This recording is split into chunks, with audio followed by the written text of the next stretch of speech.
এই মুহূর্তে রয়েছে রাজধানীর এভার কেয়ার হাসপাতালের সামনে। একটু যদি বলে রাখি, এই সাবেক প্রধানমন্ত্রী বেগম খালেদা জিয়ার শারীরিক সর্বশেষ পরিস্থিতি নিয়ে এখানে বিএনপির পক্ষ থেকে 12টার দিকে একটি ব্রিফিং করার কথা ছিল, সেটি এখন পর্যন্ত শুরু হয়নি। এবং আমরা যেটি আগেই জানতে পেরেছি, এর আগের যে তথ্যটি রয়েছে, এখন পর্যন্ত বেগম খালেদা জিয়ার যে শারীরিক অবস্থা সেটি এখন পর্যন্ত অপরিবর্তিত রয়েছে, এমনটি কিন্তু জানিয়েছেন বিএনপি সিনিয়র যুগ্ম মহাসচিব রুহুল কবির রিজভী। সেটি এখন পর্যন্ত সেটি সর্বশেষ পরিস্থিতি। যদিও 12টার সময় যে ব্রিফিং করার কথা সেটি এখনও শুরু হয়নি। সেটি শুরু হলে হয়তো বা জানা যাবে তার এখন কি অবস্থা, শারীরিক অবস্থা এখন কেমন।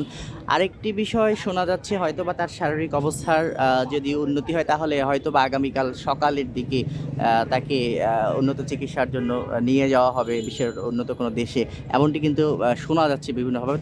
তবে এখন পর্যন্ত সেটি অফিসিয়ালভাবে জানানো হয়নি।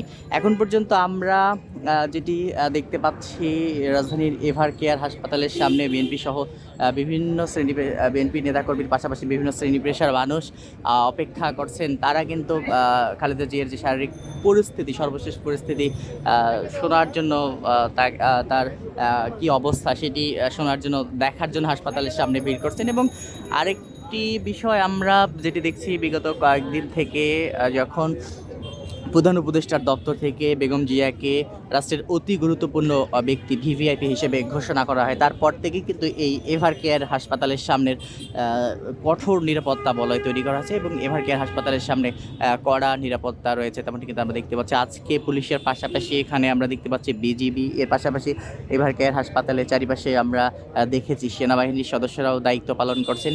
এবং কিছুক্ষণ পর এভার কেয়ার হাসপাতালের আশেপাশে কিন্তু হেলিকপ্টারের টহল রয়েছে, সেটিও কিন্তু আমরা দেখেছি। সব মিলিয়ে এখন পর্যন্ত আমরা যেটি আগের তথ্যই যেটি রয়েছে, সেটি এখন পর্যন্ত যে খালেদা জিয়ার শারীরিক যে পরিস্থিতি সেটি এখন পর্যন্ত অপরিবর্তিত রয়েছে। যদি পরিস্থিতির উন্নতি হয় তাহলে চিকিৎসার জন্য বিশ্বের উন্নত কোনো দেশে নিয়ে যাওয়া হবে, এমনটি কিন্তু জানিয়েছেন বিএনপির পক্ষ থেকে। আমরা এখন পর্যন্ত আমরা যেটি দেখছি, এখন পর্যন্ত যে কিছুক্ষণের মধ্যে হয়তো বা ব্রিফিং শুরু হয়ে যাবে, খালেদা জিয়ার যে শারীরিক পরিস্থিতি সর্বশেষ সেটি শুরু হয়ে যাবে। দর্শক, তার ব্যক্তিগত চিকিৎসক ডক্টর এজেড জাহিদ হোসেন তিনি কিন্তু এই ব্রিফ করবেন, আমরা সেটি আপনাদেরকে এখন দেখাবো। এবং এখন পর্যন্ত আমরা যেটি দেখতে পাচ্ছি, এখন পর্যন্ত এখানে হাজার হাজার মানুষ, বিএনপির নেতাকর্মী, তারা কিন্তু এখানে অপেক্ষা করছেন।